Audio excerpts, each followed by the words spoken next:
प्रिय छात्र एवं छात्राओं, मैं राम धीरज अपने आरडी हिंदी लेक्चर में आप लोगों का हार्दिक स्वागत करता हूं।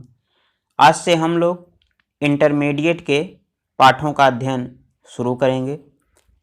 तो इंटरमीडिएट के पाठ्यक्रम की शुरुआत करने से पूर्व हम उसके संपूर्ण पाठ्यक्रम से भली भांति परिचित हो लेते हैं।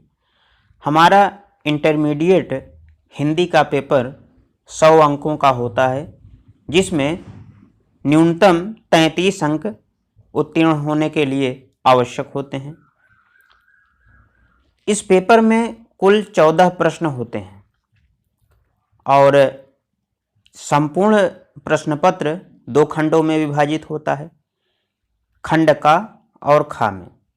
खंड का में गद्य खंड, पद्य खंड, कहानी और खंड काव्य होता है, जबकि खंड खा में संस्कृत के गद्य और पद्य, निबंध, काव्य सौंदर्य के तत्व जिनमें रस, अलंकार, छंद आदि होते हैं तथा संस्कृत व्याकरण और अनुवाद सम्मिलित होता है। ये दोनों खंड 50-50 अंक के होते हैं। तो हम आज के इस वीडियो में खंड का के बारे में देखते हैं। खंड का जो पहला प्रश्न होता है वह हिंदी गद्य साहित्य का इतिहास से संबंधित होता है। इसमें एक एक अंक के कुल 5 प्रश्न बहुविकल्पीय पूछे जाते हैं और ये प्रश्न हमारे गद्य की पाठ्यपुस्तक में दिए गए पाठों पर आधारित विभिन्न कालों में गद्य की भाषा संरचना, विधाओं में परिवर्तन, युग प्रवर्तक लेखकों का योगदान एवं उनकी प्रमुख रचनाओं से संबंधित होते हैं। अब गद्य में हमारे यहाँ कुल 8 पाठ निर्धारित हैं, जिनमें पहला पाठ है राष्ट्र का स्वरूप, जिसके लेखक हैं वासुदेव शरण अग्रवाल। इस निबंध में लेखक ने बताया है कि राष्ट्र का स्वरूप 3 चीज़ों से निर्मित होता है: भूमि, जन, जन की संस्कृति। भूमि माता अपने पुत्रों का समान रूप से पालन करती है, जन राष्ट्र का स्तंभ है तथा संस्कृति राष्ट्र की आत्मा है। दूसरा पाठ है भाग्य और पुरुषार्थ, जिसके लेखक हैं जैनेन्द्र कुमार। इस प्रेरणास्पद निबंध में लेखक ने भाग्य और पुरुषार्थ को एक दूसरे का पूरक बताया है। भाग्य विधाता का ही दूसरा नाम है, अतः जब विधाता की कृपा दृष्टि होती है तब हमारे कार्य स्वतः सिद्ध हो जाते हैं। यह भाग्योदय पुरुषार्थ का ही पर्याय है। पुरुषार्थ का तात्पर्य केवल शारीरिक श्रम नहीं बल्कि सहयोग का भाव भी है। तीसरा पाठ है रॉबर्ट नरसिंह होम में, जिसके लेखक हैं कन्हैया लाल मिश्र प्रभाकर। यह एक रिपोर्टाज है। इसमें लेखक ने मानवीय दृष्टिकोण एवं सेवा भाव की महत्ता को प्रदर्शित किया है।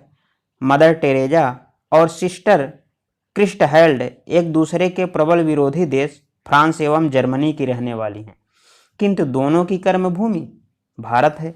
दोनों समर्पित भाव से रोगियों की सेवा में तत्पर रहती हैं। हमारा चौथा पाठ है अशोक के फूल, जिसके लेखक हैं डॉक्टर हजारी प्रसाद द्विवेदी। यह एक श्रेष्ठ ललित निबंध है। अशोक एक ऐसा वृक्ष है जो आकर्षकता के लिए विश्व प्रसिद्ध है। कालिदास जैसे विश्व प्रसिद्ध महाकवि ने इसकी अत्यधिक प्रशंसा की है। यह मानव को विषम परिस्थितियों में भी प्रसन्नचित्त बने रहने हेतु प्रेरित करता है। हमारा अगला पाठ है प्रगति के मानदंड, जिसके लेखक हैं पंडित दीनदयाल उपाध्याय। यह उनकी रचना सिद्धांत और नीति के संपादित अंश से लिया गया है। छठा पाठ है भाषा और आधुनिकता, प्रोफेसर जी सुंदर रेड्डी का। यह एक विचार प्रधान निबंध है, जिसमें भाषा को आधुनिकता प्रदान करने के लिए कुछ व्यावहारिक सुझाव प्रदान किए गए हैं।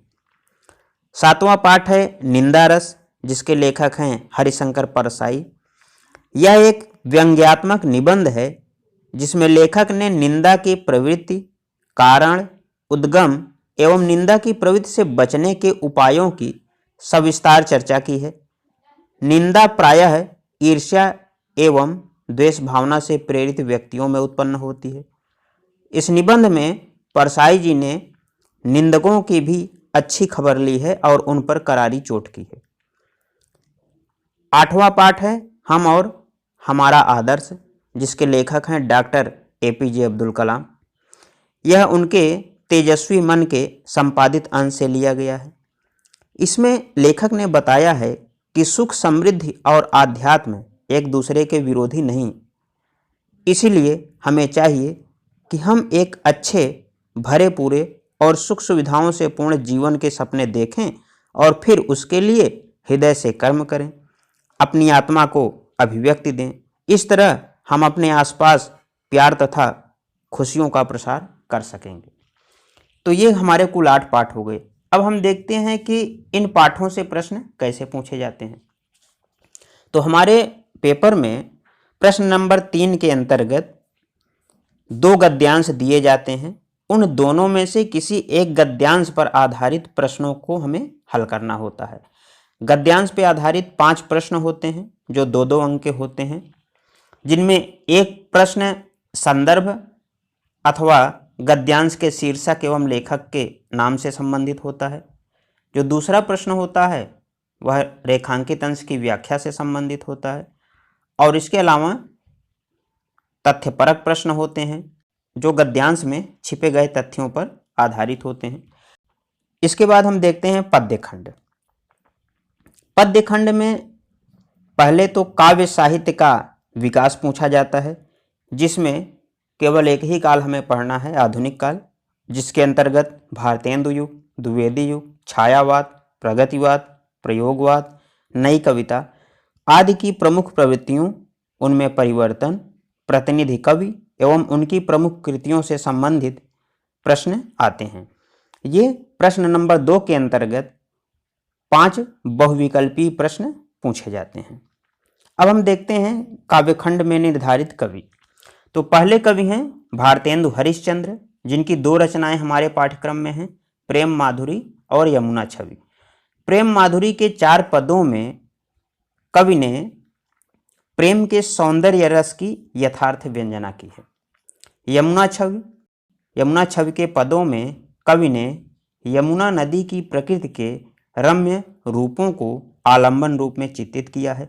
यमुना के किनारे तमाल के वृक्षों, यमुना नदी के जल में पड़ते चंद्रमा के प्रतिबिंब आदि का अलंकार पूर्वक वर्णन देखने को मिलता है।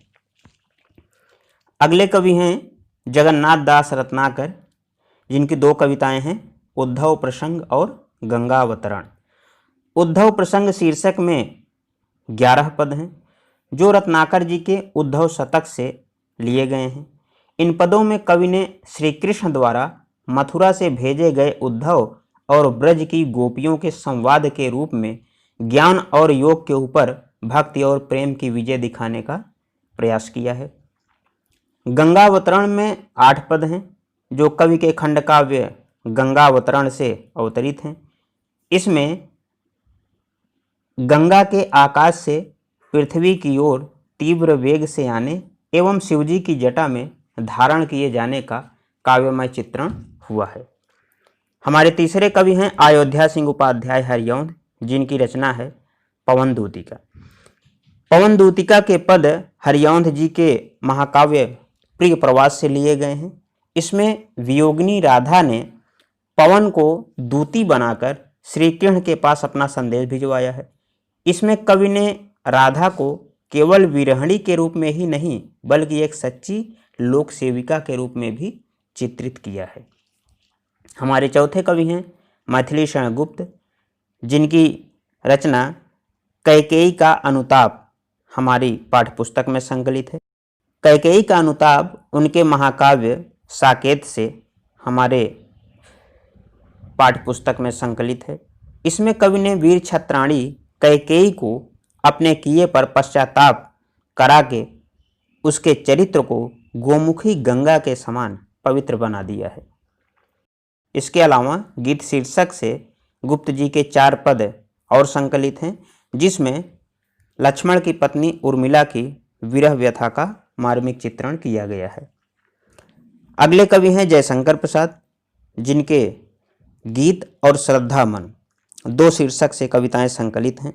गीत प्रसाद के काव्य संग्रह लहर से संकलित है। इसमें कवि ने प्रातःकालीन सौंदर्य के माध्यम से प्रकृति के जागरण का आह्वान किया है। श्रद्धा मनु प्रसाद के कामायनी महाकाव्य से लिया गया है। इसमें श्रद्धा मनु के परस्पर सहज आकर्षण एवं श्रद्धा के रूप तथा शील का चित्रण हुआ है। हमारे छठे कवि हैं सूर्यकांत त्रिपाठी निराला, जिनकी दो कविताएं हैं बादल राग और संध्या सुंदरी। बादल राग कविता में निराला ने बादलों का आह्वान करके उनसे सृष्टि में नवीन शक्ति का संचार करने की प्रार्थना की है, जबकि संध्या सुंदरी कविता संध्या के मानवीकरण पर आधारित है। सुमित्रानंदन पंत, इनकी तीन कविताएं हैं नौका विहार, परिवर्तन और बापू के प्रति। नौका विहार में कवि ने गंगा का मानवीकरण करते हुए चांदनी रात में नौका विहार का वर्णन किया है। परिवर्तन पंत के काव्य संग्रह पल्लव से ली गई है, जिसमें कवि ने जीवन की अस्थिरता के प्रति अपनी सहानुभूति को वाणी दी है। और बापू के प्रति कविता राष्ट्रपिता महात्मा गांधी को श्रद्धांजलि देते हुए लिखी गई है, जिसमें विश्व मानवता के इतिहास में उनके योगदान का परिचय दिया गया है। अगली कवित्री हैं महादेवी वर्मा, जिनके दो गीत सांध्य गीत से तथा एक गीत दीपशिखा से संकलित है। अगले कवि हैं रामधारी सिंह दिनकर, जिनकी रचना उर्वशी के पुरूरवा और उर्वशी संवाद को हमारे पाठ्यक्रम में रखा गया है। इसके अलावा इनकी एक और कविता है अभिनव मनुष्य। अगले कवि हैं सच्चिदानंद हीरानंद वात्स्यायन अज्ञेय, जिनकी रचना है मैंने आहुति बनकर देखा और हिरोशिमा, दो रचनाएं हैं।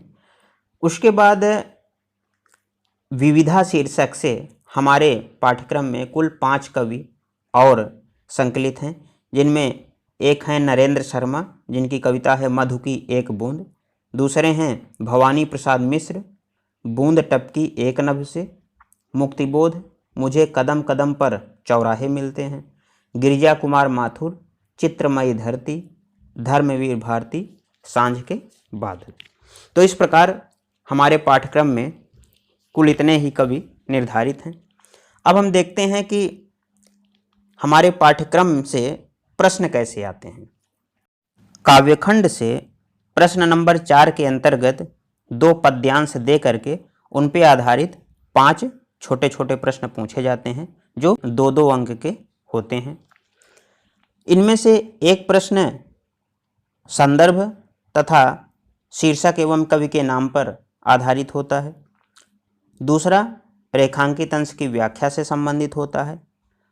और उनमें से एक प्रश्न पद्यांश के काव्य सौंदर्य एवं भाषा पर आधारित होता है, और बाकी प्रश्न पद्यांश पर आधारित तथ्यों पर होते हैं, जिन्हें हम तथ्यपरक प्रश्न कह सकते हैं। इसके बाद गद्यांश और पद्यांश दोनों से ही कवियों और लेखकों का जीवन परिचय पूछा जाता है, जो प्रश्न नंबर 5 में आता है। इसके लिए 5-5 अंक निर्धारित होते हैं। 3 अंक जीवन परिचय या साहित्यिक परिचय के लिए और 2 अंक उनकी रचनाओं के नाम बताने के लिए। यहाँ यह ध्यान देने की जरूरत है कि साहित्यिक हिंदी और सामान्य हिंदी के पाठ्यक्रम में थोड़ा सा अंतर है।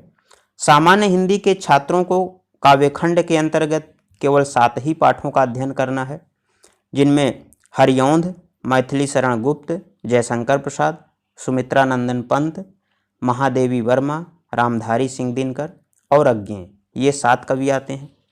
अगर हम गद्यांश की बात करें तो गद्यांश में वासुदेव शरण अग्रवाल, कन्हैयालाल मिश्र प्रभाकर, डॉक्टर हजारी प्रसाद द्विवेदी, प्रोफेसर जी सुंदर रेड्डी, हरिशंकर परसाई और APJ अब्दुल कलाम के पाठों से ही गद्यांश पूछे जाते हैं सामान्य हिंदी के छात्रों के लिए। अब हम आते हैं अपने अगले प्रश्न पे, जो कहानी से पूछा जाता है। तो प्रश्न नंबर 6 के तहत हमारे पेपर में कहानी से प्रश्न आते हैं। हमारे पाठ्यक्रम में कुल 6 कहानियाँ हैं, जिनमें पहली कहानी है खून का रिश्ता भीष्म साहनी, फणीश्वर नाथ रेणु पंचलाइट, लाटी शिवानी, बहादुर अमरकांत, कर्मनाशा की हार शिव प्रसाद सिंह और ध्रुव यात्रा जैनेन्द्र कुमार। ये 6 कहानियाँ हैं, जिनमें से साहित्य वर्ग के छात्रों को ध्रुव यात्रा का अध्ययन नहीं करना है और सामान्य हिंदी के छात्रों के लिए केवल 4 ही कहानियाँ हैं, पंचलाइट, लाटी, बहादुर और ध्रुव यात्रा। जो कहानी से प्रश्न होते हैं वह कहानी कला के तत्व एवं तथ्यों पर आधारित प्रश्न होते हैं या चरित्र चित्रण से संबंधित प्रश्न पूछे जाते हैं, जिनमें एक प्रश्न 5 अंक का होता है, जिसे अधिकतम 80 शब्दों में लिखना होता है। और इसी तरह हमारा जो जीवन परिचय होता है उसकी भी शब्द सीमा 80 ही निर्धारित है। अब हम अगले प्रश्न पर चर्चा करते हैं। हमारा अगला प्रश्न खंडकाव्य से संबंधित होता है, जो प्रश्न नंबर 7 के अंतर्गत पूछा जाता है। इसमें खंडकाव्य की विशेषताएं, पात्रों का चरित्र चित्रण और प्रमुख घटनाओं पर आधारित प्रश्न होते हैं। हमें यह ध्यान रखना है कि खंडकाव्य अलग अलग जिलों के लिए अलग अलग निर्धारित होता है। हमारे जिले प्रयागराज में जो खंडकाव्य निर्धारित है उसका शीर्षक है आलोक वृत्त, जिसके रचयिता हैं श्री गुलाब खंडेलवाल। हमें इसी खंडकाव्य पर आधारित प्रश्नों को हल करना है। बाकी अन्य जिलों के छात्र खंडकाव्य का अध्ययन करने से पूर्व पहले ये भली भांति पता कर लें कि उनके जिले में कौन सा खंडकाव्य निर्धारित है, फिर उसका अध्ययन करें। तो इस प्रकार मैंने बोर्ड पेपर में आने वाले खंडका के अंतर्गत संपूर्ण प्रश्नों और पाठ्यक्रम का परिचय दे दिया है। आशा है यह वीडियो आपको पसंद आया होगा। यदि वीडियो आपको अच्छा लगा हो तो इसे लाइक करें, अपने दोस्तों और मित्रों से इसे शेयर करें और मेरे इस YouTube चैनल को भी सब्सक्राइब करें, ताकि मेरे आने वाले वीडियो की जानकारी आपको मिलती रहे और आप अपनी तैयारी करते रहें। धन्यवाद।